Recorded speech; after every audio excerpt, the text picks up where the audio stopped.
अभी कुछ ही दिन पहले मैंने सोशल मीडिया पर कुछ देखा जिसने मेरी सोच को झकझोर के रख दिया सर। रणवीर इलाहाबादिया नामक एक यूट्यूबर एक वीडियो में वायरल हो रहा था सर, जिसमें बोस समय रैना नामक व्यक्ति का एक शो था इंडिया गोट लैटिन के नाम से, उसमें बोलते हुए नजर आ रहा था। वो वीडियो में भाषा इतनी भद्दी थी कि कोई भी माता पिता अपने बच्चे को ये देखने नहीं दे सकता था सर। इसी बीच मैंने देखा कि रणवीर इलाहाबादिया के खिलाफ पूरे देश में जगह जगह पर FIR होने लगी। इसके बाद रणवीर इलाहाबादिया जाते हैं सुप्रीम कोर्ट इसलिए जाते हैं कि उसके खिलाफ जो भी FIR जगह जगह पर हुई थी उनको एक जगह कर दिया जाए ताकि उसको कोई दिक्कत ना हो। पर पहली बार तो सुप्रीम कोर्ट इस पर सुनवाई करने से मना कर देता है कि भाई हमको इस पर अभी सुनवाई ही नहीं करनी है, और इसके बाद रणवीर को एक और डेट मिल जाती है। और फिर कुछ दिनों के बाद इस मामले पर सुनवाई होती है। तब मैं देखता हूं कि सुप्रीम कोर्ट ने रणवीर के खिलाफ सख्त टिप्पणी की और कहा कि आप कोई देश की सेवा नहीं कर रहे थे, आप लोगों के माता पिता को बेइज्जत कर रहे थे।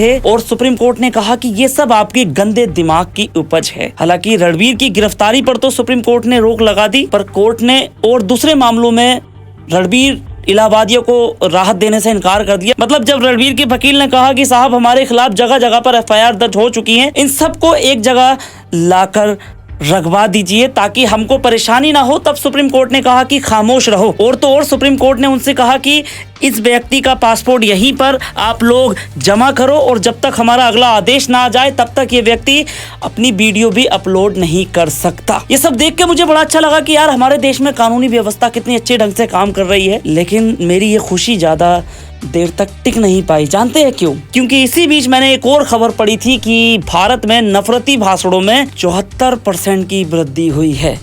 इंडिया हेट लैब की एक रिपोर्ट आती है, उसके मुताबिक 2023 में 668 नफरती भाषण दिए गए थे। फिर 2024 आती है और 2024 में यही संख्या बढ़ करके 1165 हो जाती है। इसमें अधिकांश जो भाषण दिए गए थे ना सर, वो अल्पसंख्यक समुदाय को निशाना बनाते हुए दिखाई दे रहे थे। कुछ लोग तो खुलेआम टीवी पर और सोशल मीडिया पर अल्पसंख्यकों के खिलाफ जहर उगल रहे थे, लेकिन उनके खिलाफ कोई भी ठोस कार्रवाई अभी तक नहीं देखने को मिली। सर मुझे समझ नहीं आया, अगर एक यूट्यूबर के खिलाफ इतनी सख्त कार्रवाई हो सकती है तो फिर इन नफरत फैलाने वाले लोगों को क्यों नहीं रोका जाता? क्या कानून सबके लिए समान नहीं होना चाहिए? सर देखिए सर, रणवीर इलाहाबादिया ने जो भी बोला है वो बहुत गलत बोला है और इससे लोग शर्मसार होंगे, लेकिन ये सब कुछ दिनों के बाद लोग भूल जाएंगे। लेकिन ये जो नफरती भाषण दिए जाते हैं सर, ये लोगों के दिलों में घर कर जाते हैं। कभी कभी ये हिंसा का रूप भी ले लेते हैं, जिसमें हजारों मासूम इसकी भेंट चढ़ जाते हैं। सर सवाल ये है कि ऐसे लोगों के खिलाफ इस तरह के कठोर कदम क्यों नहीं उठाए जाते? सर रणवीर इलाहाबादिया जैसे लोगों के खिलाफ कार्रवाई हुई, ये बड़ी अच्छी बात है, क्योंकि ये लोग समाज में गंदगी फैला रहे हैं। लेकिन जो लोग समाज में नफरत फैला रहे हैं, जो लोग नफरती भाषण दे रहे हैं, उनसे ज्यादा खतरनाक नहीं है ये या इसके जैसे और जो यूट्यूबर्स हैं। मैं इस व्यक्ति की वकालत नहीं कर रहा हूँ, 1% नहीं कर रहा हूँ, मेरे से इसको फांसी पर लटका दो, मुझे फर्क नहीं पड़ता। लेकिन मैं कुछ और भी तथ्य आपके सामने रख रहा हूँ, बस यही चीज है। अब आगे चलते हैं थोड़ा सा। मैंने सोचा कि चलो थोड़ा सा और आगे बढ़ते हैं। थोड़ी सी जब यहाँ तक आ गए हैं तो थोड़ी सी रिसर्च भी कर लेते हैं। रिसर्च की मैंने थोड़ी सी, तो उसमें मैंने क्या पाया जानते हैं आप? मैंने देखा कि 151 मौजूदा सांसदों और विधायकों पर महिलाओं के खिलाफ अपराध के मामले दर्ज हैं सर, और वो विधायक MLA हैं। इनमें से 16 पर सर बलात्कार के आरोप लगे हुए हैं। सर टोटल 543 लोकसभा सांसद में से 251 सांसदों पर हमारे आपराधिक मामले लंबित हैं सर, यानी कि 40% जो सांसद हैं हमारी संसद में वो अपराधी प्रवृत्ति के हैं सर। 4001 विधायकों में से 1777 यानी कि 44% अपने खिलाफ आपराधिक मामलों की घोषणा कर चुके हैं कि हमारे खिलाफ हैं ये मामले।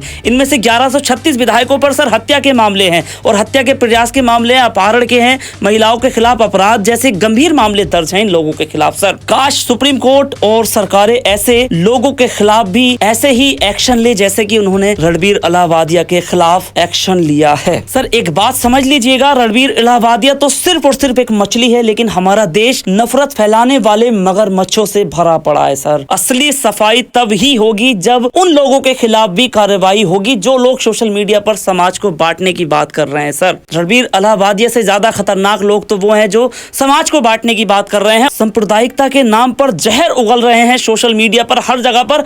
असल में तो वो लोग भी कड़ी कार्रवाई के हकदार हैं सर। अगर देश को वाकई आगे बढ़ाना है तो कानून का डंडा सबके लिए एक जैसा होना चाहिए सर।